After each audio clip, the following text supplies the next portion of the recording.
Hi everyone, I am Kimberly Duffy. Thank you to Tony for this opportunity to read an excerpt from my latest book. I write historical women's fiction, and my latest novel is Every Word Unsaid. It was released in March. It is set in 1911 about kind of an early travel blogger.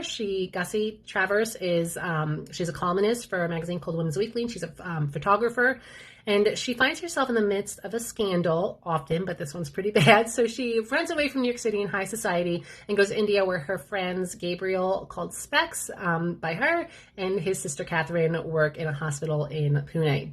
So I'm going to read you a scene. It's just after Gussie's been trying to write some articles for her magazine that's due, and she's getting ready to go develop some photos she's taken. All right, that's enough for now. She slapped down the pen and gathered a box of developing supplies from the bottom of the wardrobe, along with the rolls of film she'd exposed at Mukti's mission. Then she went in search of a makeshift darkroom. Where are you headed with all of that? Specs peered at her from the library settee, where he sat reading some dull-looking journal as thick as a Tolstoy novel. I want to develop these photos and get them to Ramabai before I leave Pune. Is there a room without any natural light?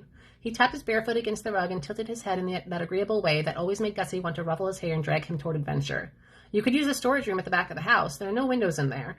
He laid his book on the cushion and stood. I'll show you where it is. Do you mind if I join you? I've always wondered at the process of developing photographs. Trapped in a darkroom with Specs? How completely foolish. Of course, it'll be like old times. Me interrupting your dreary studies to teach you interesting things. Just so, he said with a laugh and held his arms open. Gussie shoved her box into them, but before she could step back, he reached over his burden and pushed one of her curls off her forehead. I'm very happy you ignored me and stayed. You have been good for Catherine. You have been good for... His eyes darted toward the open door, but no one stood there, she knew. Catherine was resting in her room. You've been good for me.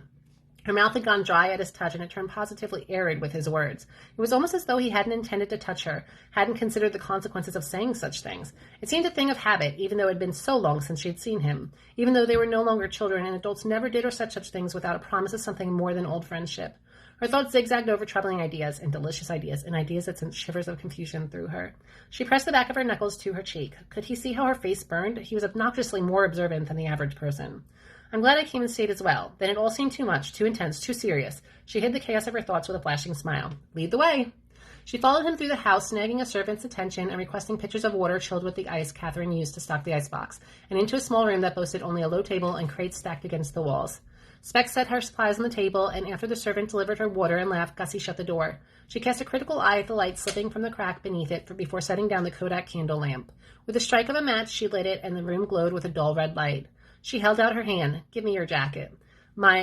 He shrugged and removed it. When she went to the door and shoved it into the crack, he made no complaint. She instructed him to pour water from one of the pitchers into the tray she set before him, and while he did that, she added water from the other pitcher into the developing powder, mixed it with a wooden stick, and poured it into a different tray.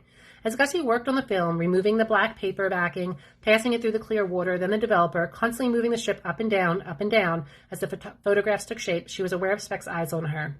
He stood to the side, out of the way, but near enough that she could smell his unique scent. Dusty old books, the spiciness of the soap Catherine said came from the market, and the sweet scent of carbolic acid he used to disinfect the infirmary. She continued to move the film through the developing solution and found the rhythmic motion of it combined with Speck's proximity caused her eyes to droop closed, her breathing to slow, her weight resting ever so slightly against her heels, moving her shoulders closer to his chest, brushing the thin linen of his shirt. What do you want to do with your life? Gussie's eyes snapped open, and she righted herself in her thoughts as she studied the images coming to life before her. They still needed another few minutes of development. I'm doing it right now. I'm traveling and writing and taking photographs. For Ladies Weekly? Of course. What about your book? She rubbed the itch on her chin against her shoulder. What book? How could he possibly know about her book? She told no one of her disastrous meeting with Mr. X. Gussie, you've been talking about writing a book since your Uncle James gave you a ladies' journal East for Christmas when you were 10. It was all you spoke of for years. You were going to travel and write just like your hero Cordelia Fox. How do you remember that?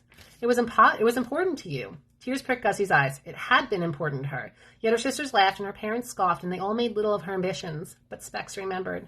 I had thought, just before I left New York, that I would write one about my travels here in India. It seemed a good place to start. You may as well. You're already here.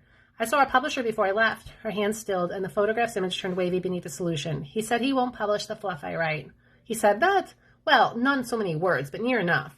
You don't write fluff. I've read every one of your columns, and they're full of humor, beautiful imagery. They're subtle, unlike some of your escapades, but the writing is lovely. Your photographs are exquisite. She laughed. They are. You have a gift of noticing things and capturing them in words and photographs.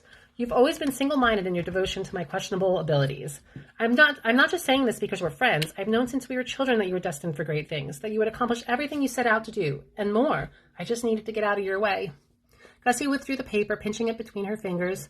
What a silly thing to say. You're the one who kept my feet on the ground, who reminded me that I was neither a princess nor made of light. So I hope you enjoyed that excerpt. And if you go out and purchase it or request it from the library, then I would love to hear your thoughts. Thanks again, Tony.